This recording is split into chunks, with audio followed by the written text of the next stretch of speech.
morning I'm going to take you through or give you an insight into the Charter Hall Industrial Development team. I'm going to take you through the team. I'm going to introduce you to some of the team members.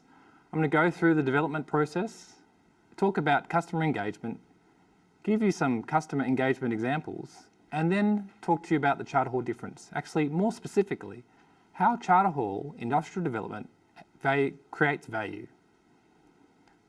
Here is the Charter Hall Industrial Development team. Under Richard Stacker, there's 12 individuals with many years' experience and from diverse backgrounds.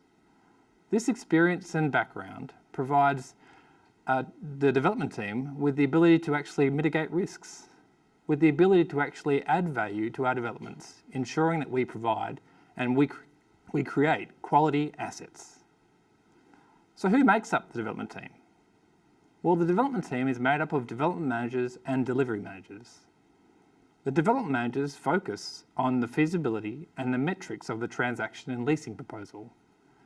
The key outcome from this is the agreement for lease. At Charter Hall, generally all developments have an agreement for lease behind it. This means that at the end of the day, once the asset's complete, there will be a customer who's occupying this facility. The delivery managers take that agreement for lease and move it into a design and construct contract with a builder. They then manage the delivery and hand over that asset to the asset management team. Both the development managers and the delivery managers work collaboratively, and they're focused on customer engagement, clear communication, and forming a positive experience with our customers to ensure that we get the next deal. As I've said before, the Charter Hall Industrial Development team is made up of an experienced team of professionals from very many backgrounds. From civil backgrounds, from operational. We have one member who's actually recently worked for Linfox. We have construction, agency, valuation backgrounds, also planning backgrounds. This once again helps us to deal with issues and actually seek out the best outcome for our developments. So let's go through the development process. As I've said before, the initial part is to actually review the contract documentation. The agreement for lease, which actually specifies our customers' requirements in terms of the building, in terms of lease term, in terms of the mechanisms required to make changes, and the design and construct contract.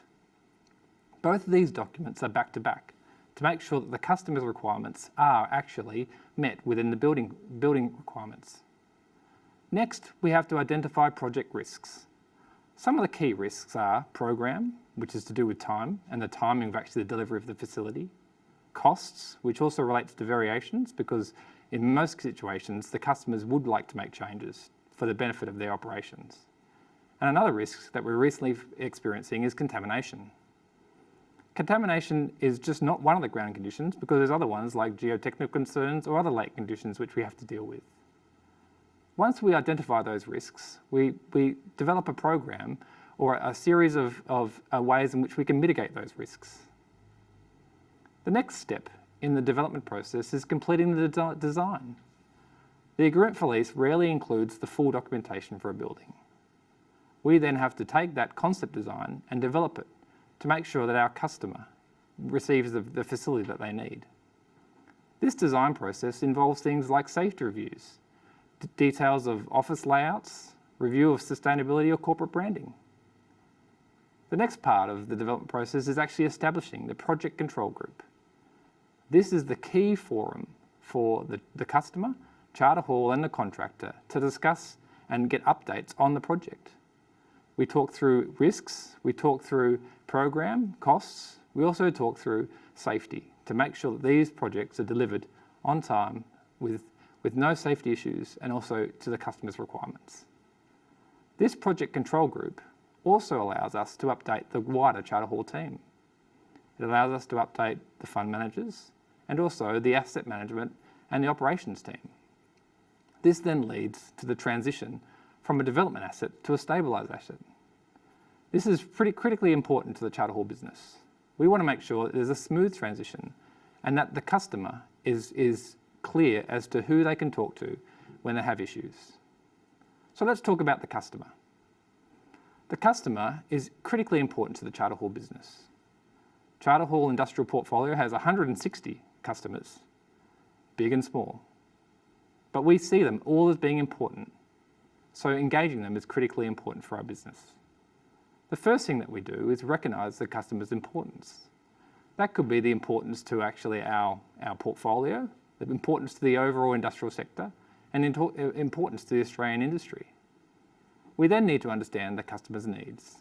We need to understand exactly how the customer likes to operate, the kind of things that the customer needs in terms of their facility, or how they would actually like to do a particular development. We need to establish clear communication processes. We need the customer to know who they can talk to, and we need to know who we can talk to in the customer's organisation. We also need to assist the customer as they occupy and operate from the new facility. Once again, this is clear defined in terms of how we hand over the facility. As you can see, we have many customers, and they are critically important to our business. So let's look at some case studies. The DHL facility in Altona North was one that was recently purchased by the Direct team. As you can see, DHL is a critically important business in the worldwide logistics framework. They deliver 1.3 billion parcels a year. Charter Hall understood this and understood that their needs were for new facilities, high quality facilities, moving from an old facility to a new facility. In terms of when we actually looked at this particular transaction, we recognised the importance of one, Charter Hall as a customer, and two, the fact that this was another high quality asset to be added to our portfolio.